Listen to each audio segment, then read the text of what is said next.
Olá a todas as pessoas que estão assistindo esta videoaula. Meu nome é Verônica Galdo Escolardo e hoje eu vou compartilhar alguns conhecimentos, tanto práticos como teóricos, da esgrima teatral. Esta videoaula está dirigida para as pessoas maiores de 14 anos e você pode compartilhar com sua família, com suas amizades, inclusive tanto as partes teóricas e práticas você pode fazer sozinho ou sozinha na sua casa. Então convido a vocês para que estejam com roupa confortável, num espaço tranquilo de sua casa e que tenham um caderno e uma caneta para fazer suas anotações. Bora! Parte teórica, a história da esgrima. Antes da descoberta dos metais, onde os seres humanos lutavam pela sua existência, utilizavam um implemento, galhos de madeira, pedras para atacar e ou se defender. Desse jeito, se registra a origem da arte da esgrima. No decorrer do tempo e com a descoberta dos metais, inicia-se os registros de armas com lâmina. As armas e suas práticas foram se modificando a partir do perfil de cada território e contexto histórico, estando ligadas aos conflitos políticos, culturais e religiosos de diversos povos. É necessário ressaltar que a origem das armas está relacionada com uma dinâmica bélica e com as tecnologias de poder. No caso da esgrima teatral, não existe uma história oficial, mas existem alguns registros. Na Grécia Antiga, no caso da tragédia e na mitologia grega, registram-se algumas cenas de luta com armas. Ou na Roma clássica, com a comédia, tem registro de duelos compactados que eram previamente definidos por mútuo acordo, sabendo quem ganha e quem perde, como por exemplo no Coliseu Romano. Antes dos gladiadores saírem à arena para defender suas vidas, existia uma esquenta da plateia, com representações cômicas onde tinha duelos programados. Naquela época, as armas eram pesadas e toscas. A esgrima foi fortemente sistematizada na Europa, mas não significa que seja um conhecimento exclusivo do norte global. O estudo da esgrima inicia-se na Itália e as primeiras escolas são francesas, onde sistematizam a esgrima, chamando-la esgrima moderna. Na Espanha, entre o Renascimento e o Barroco, no campo das artes, se popularizou a esgrima dentro do teatro, já que tinha bastantes personagens que portavam algum tipo de arma nas montagens.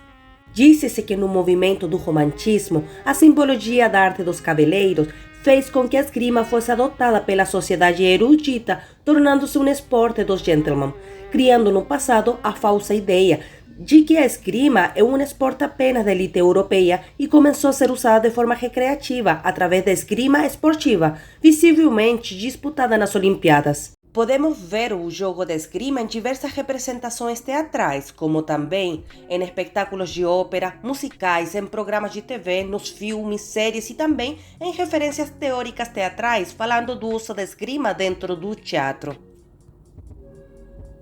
Um tipo de arma com lâmina é a espada, que tem 14 tipos e um dos modelos é o florete, que é a arma que usa-se para a esgrima. O florete está dividido em duas partes. Temos a lâmina, que é quadrada, bastante flexível e tende a dobrar-se num toque, e sua ponta é curva, para prevenir lesões e manter a segurança. Por outra parte, temos o punho, que tem a empunhadura, e o copo, que protege internamente a mão. Quando falamos de esgrima teatral, nos referimos à mistura de arte com esporte. Então, é uma adaptação da esgrima moderna junto com referências teatrais para construir uma cena. Então, não é necessário ter força física e pode ser praticada por qualquer pessoa, independente do gênero, da idade, do peso, da estatura. A esgrima teatral não é uma competição, e sim uma coreografia que é ensaiada para conseguir maior veracidade na representação. Não luta-se contra uma pessoa oponente, e sim cria-se uma coreografia que interpreta o conflito. Não tem espaço para improvisação, gente, porque pode causar algum tipo de acidente. Dentro da esgrima teatral, existem 3 tipos de duelo para a montagem cênica. Cena individual, que pode ser através de um monólogo, onde uma personagem interpreta um texto e atua com o florete ou objeto que representa o florete, criando uma coreografia. Ou a kata, onde a personagem não tem texto e só interpreta com o corpo e as emoções, criando uma coreografia como se fosse uma dança. 2. Duelo em dupla ou combate singular. É um duelo com texto e florete, o objeto que representa o florete, entre duas personagens. A cena é construída a partir de uma coreografia. 3. Duelo ou combate em grupo. É feito por mais de 2 pessoas em cena. Envolve uma coreografia cuidadosa e logística espacial definida. A sequência de movimentos individuais dialoga com os movimentos e textos do grupo. Existem 2 modelos em grupo. Os bandos são vários microgrupos, duplas, trios, etc., com combinações e trocas variadas de coreografias. A batalha considera 2 grupos numerosos que se enfrentam em cena. Até aqui, a gente já conheceu um pouco sobre a história da esgrima moderna, da esgrima dentro do teatro, e agora vamos pela parte do teatro. Então, primeiro que tudo, para criar, há muitos e vários tipos de caminhos. Eu só vou compartilhar com vocês uma possibilidade de criação, que primeiro é pensar no tema que vocês desejam abordar, ou que vocês achem urgente. Pode ser em relação com a pandemia, com os impactos da pandemia, com o seu cotidiano, ou voltar neste novo normal, o que vocês quisessem. Depois de pensar o tema que vocês querem abordar, depois vamos responder estas 3 perguntas. Onde acontece a situação que desejo abordar? Quando acontece? E como acontece? Com essas respostas, conseguimos imaginar a representação e as personagens envolvidas dentro da história que vai ser contada. Dentro do teatro, temos alguns elementos que podemos considerar para a criação. O cenário, por exemplo, que é o local que será desenvolvida a cena e pode estar composto por objetos. O figurino são as roupas utilizadas pelas personagens, ressaltando suas características. Iluminação, como também a sonoplastia, ajudam em criar a atmosfera das cenas. A dramaturgia é o texto que será representado. Pode ser monólogo, diálogo, rima, versos, letras de música, uma notícia. E hoje vão conhecer a dramaturgia da esgrima teatral. E também temos o estilo, que é a linguagem estética, que, por exemplo, pode ser dramático, trágico, cômico, de hoje em dia, de outras épocas, fantasias. O estilo potencializa o tema proposto. Nesse caso, vocês decidem de que estilo você gostaria de fazer suas criações. E por último, pensar a quem queremos nos dirigir, a plateia, que são as pessoas que desejamos atingir com o tema e o discurso. A gente já vai pronto para a parte prática, mas antes você saiba que durante a parte prática você consegue dar pause ao seu vídeo para ter um pouco mais de tempo para fazer um treinamento teatral, treinamento de esgrima, ensaiar, praticar. É muito importante na disciplina da esgrima teatral ter em consideração seu tempo, seu ritmo é individual. Algumas pessoas podem demorar mais tempo, outras pessoas vão demorar menos. Mas cada um de vocês sabe melhor que eu qual o ritmo, qual o tempo de você. Beleza?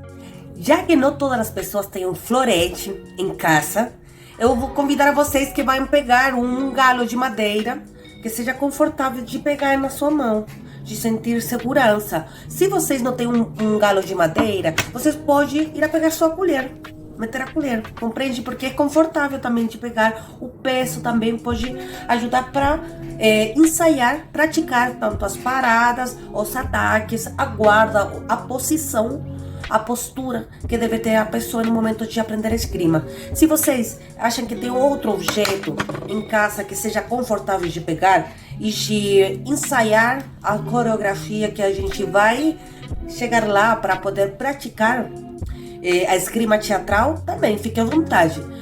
Está proibido qualquer objeto que seja punzante. Proibido, porque o que a gente vai aprender é uma prática, que é uma disciplina, que tem que ter muito cuidado. Então você tem que ficar atento, alerta, de não fazer, de não causar nenhum tipo de acidente, tá? Então é sua responsabilidade. Por isso, maiores de 14 anos estão vendo este vídeo. E então pido, por favor, por gentileza, cuidem-se vocês, por favor, tá bom? E lembre de estar com roupa confortável. E em um espaço que também seja legal. 2 metros para a direita, para a esquerda, para frente e para trás.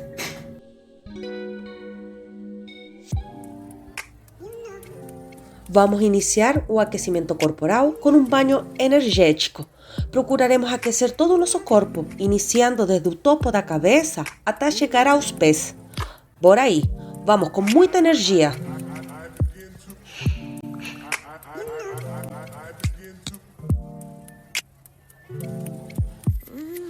Agora vamos esticar cada parte de nosso corpo. Vai ser um alongamento que vai iniciar desde a parte superior e ir descendo até chegar à parte baixa.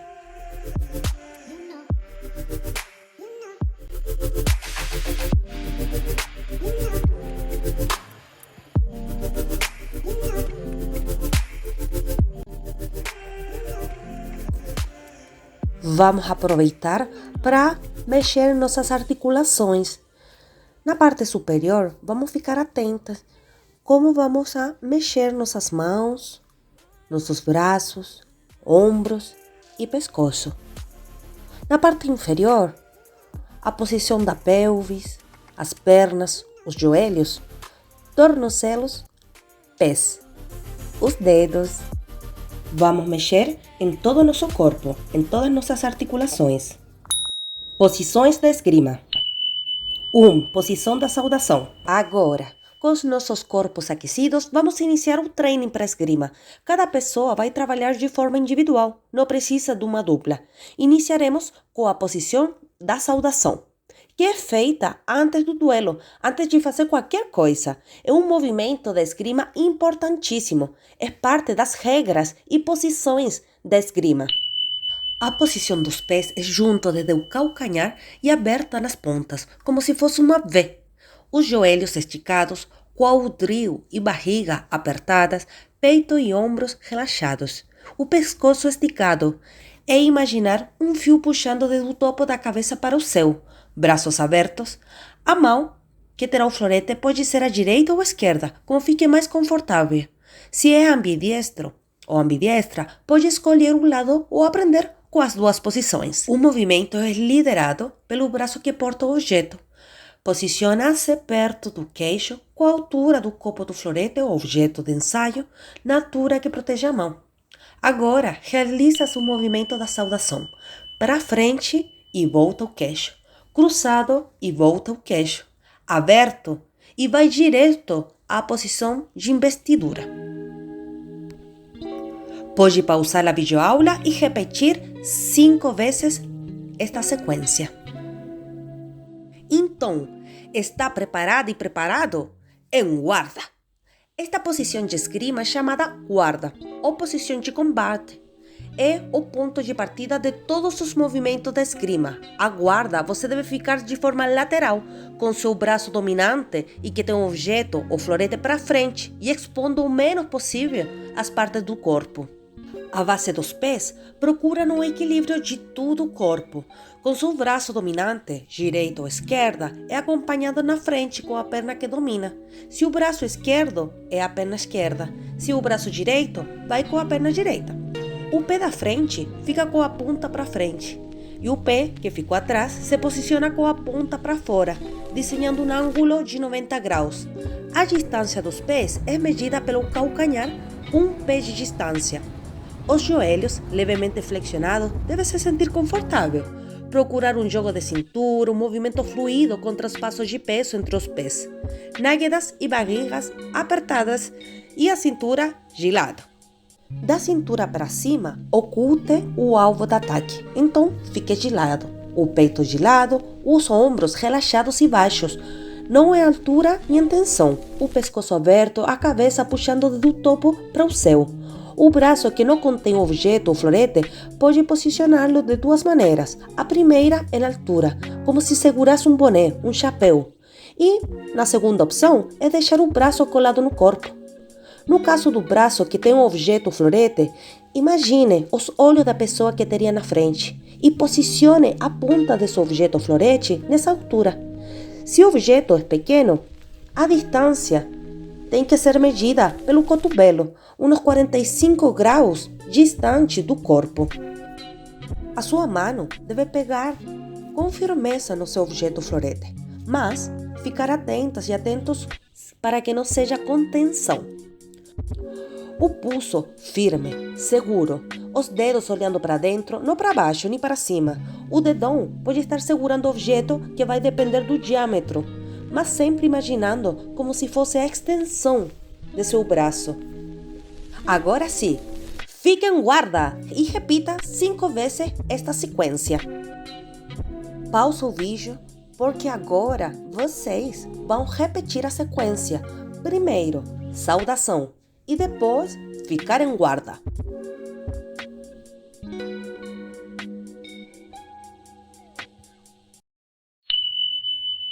Posição de defesa e ataque.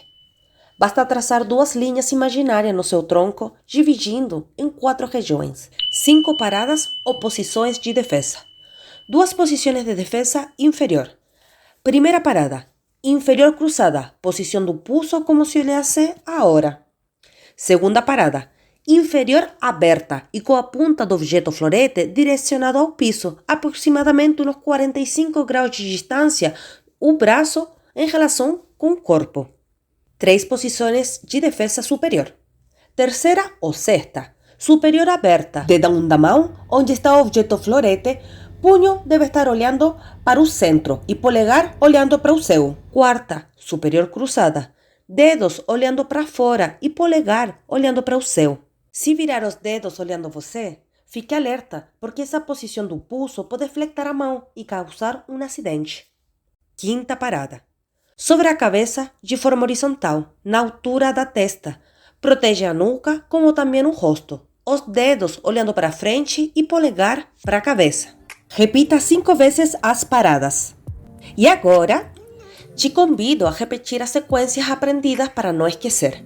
Primeiro, a saudação. Depois, ficar em guarda. E passar pelas 5 paradas de defesa. Dica! Lembrar sempre de voltar à posição de guarda após uma posição de defesa. Agora que sabemos nos defender, podemos aprender os ataques, lembrando que existe uma região do corpo para atacar, desde a altura dos ombros até chegar à região do quadril. Existem 2 movimentos de ataque. De estocada, que são os movimentos diretos para um ponto do corpo. Só no ataque de quinta não usa essa estocada porque pode ser muito perigoso. E o outro movimento é ataques de corte, que são movimentos de forma lateral, como se estivesse cortando o vento quando faz o ataque. Pode usar em todas as posições de ataque. 2 ataques inferiores. Ataque de primeira, inferior, cruzada. Ataques de segunda, aberta, inferior. 3 ataques superiores. Ataque em terceira, aberta, superior. Ataque, quarta. Cruzada superior. Ataque quinta. Dirigida à cabeça. O ataque é de corte, nunca de estocada. Agora, repetir a sequência 5 vezes. Pausa o vídeo e vamos nessa.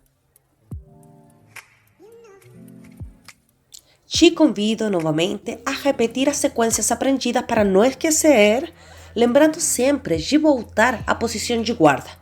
Bora! Primeiro, a saudação. Depois, ficar em guarda e passar pelas 5 paradas de defesa e depois os 5 ataques. Agora vamos aprender os principais deslocamentos de esgrima. Marchar e romper. Marchar é um movimento para avançar e ao mesmo tempo para atacar. É um passo para frente, onde o calcanhar do pé da frente é o primeiro que se apoia no chão. O pé de trás acompanha, mantendo a distância entre os calcanhares dos pés. Vamos repetir a sequência 3 vezes. Deslocamento de esgrima, romper. É um movimento para recuar e ao mesmo tempo para se defender. É um passo para trás. A parte lateral externa do pé de trás é a primeira em tocar o chão. O pé da frente acompanha, mantendo a distância entre os calcanhares dos pés. Agora sim, vamos continuar repetindo a sequência 3 vezes. Outro deslocamento de esgrima é pular, que pode ser para frente ou para trás, que é similar à marcha e romper, só que é acompanhado de um pulo, ajudando a ganhar um pouco mais de distância. Depois de pular, você volta à mesma posição de apoio nos pés, mantendo a distância. Vamos fazer uma sequência de 3 pulos para frente e 3 pulos para trás. Primeiro, em câmera lenta, para se familiarizar com o movimento e depois acelerar um pouco. Vamos nessa! Outro movimento importante é o afundo, que é um deslocamento específico para o ataque, com o alongamento do braço e o movimento das pernas à frente, flexionando até 90 graus. Você tem vários tipos de deslocamentos. E dentro da esgrima teatral, um dos recursos mais utilizados é o giro ou meio giro. Cada pessoa conhece melhor seus limites. Então, fique à vontade em coreografar esse movimento. Dramaturgia da esgrima teatral. Agora que sabemos e praticamos a saudação, a guarda, as paradas de defesa, os ataques, os deslocamentos de marcha, romper, pular, afundo, vamos juntar todos esses conhecimentos, esses conteúdos, tanto teóricos e práticos, para ir à última fase desta videoaula. Vamos iniciar com a saudação, o que vocês já sabem e ensaiaram, e depois continuar com a posição de guarda. Lembrem que esta postura é importante e que sempre vão voltar depois de um ataque ou uma parada. Agora a sequência. Nossa! Entendem alguma coisa? Essas letras e números são os indicadores de movimento. Se vão decorar no momento que vai ensaiar. Então vamos fazer o processo passando por cada parte da sequência. M1, marcha de primeira. Marcha, que é o passo para frente, com ataque de primeira, que é inferior cruzada. R3, romper em terceira. Romper, passo para trás, com parada de defesa em terceira, que é superior aberta. PA5, pulo, ataque, quinta. Pulo para frente com movimento de corte, ataque em quinta, que é superior, na parte da cabeça. R2, romper em segunda. Romper, passo para trás, com parada de defesa segunda, que é inferior aberta. AT4, ataque quarta. Posicionamento de ataque em quarta, que é superior cruzada. R1, romper em primeira. Romper, passo para trás, com parada de defesa em primeira, que é inferior cruzada. M2, marcha de segunda. Marcha, passo para frente com ataque de segunda, que é inferior aberta. Quinta, romper em quinta. Romper, passo para trás com parada de defesa em quinta, que é superior na cabeça. D3, defesa em terceira. Posicionamento de defesa com parada em terceira, que é superior aberta. A4, afundo em quarta. Ataque e deslocamento a fundo em quarta, que é superior cruzada. Vamos fazer uma passada completa, iniciando com a saudação, depois posição da guarda. M1, marcha primeira. R3, romper terceira. PA, pulo ataque quinta. R2, romper segunda. AT4, ataque quarta. R1, romper primeira. M2, marcha segunda. R5, romper quinta. D3, defesa terceira. A4, afundo quarta. Te sugiro anotar as sequências de movimento com os detalhes necessários. Pratica assim para começar a decorar a coreografia. Lembra de iniciar de forma devagar para ganhar confiança, até que não precise da folha com tuas anotações. Depois de ensaiar e decorar cada movimento, vão pensar no tema que gostariam de abordar. Defina o objeto de cena que substituirá o florete e que dialogue com a personagem e os elementos da montagem. Escolha coisas que tenham relação com o que deseja comunicar. Para a dramaturgia de esgrima teatral, escreva o texto ao lado de cada movimento e depois ensaiar novamente para montar a cena e definir as emoções do monólogo. Chegamos ao final da videoaula de esgrima teatral. Convido vocês a ensaiar e grave para que depois você consiga ver seu processo, como também a sua montagem de cena. E se você quiser, pode compartilhar comigo no meu e-mail, porque desse jeito eu consigo ver e compartilhar com você algumas dicas, tanto da técnica da esgrima, como também da montagem de cena. Se tem alguma dúvida ou deseja compartilhar algum comentário, alguma reflexão, experiência, fique à vontade em falar diretamente comigo. Eu estou à disposição e eu desejo muito saber como chegou para vocês esta videoaula de esgrima teatral. Desejo muito que tenham gostado. Saibam que este projeto só foi possível pelo apoio do governo do estado de São Paulo por meio da Secretaria de Cultura e Economia Criativa. Abraços carinhosos para vocês e continuamos em guarda.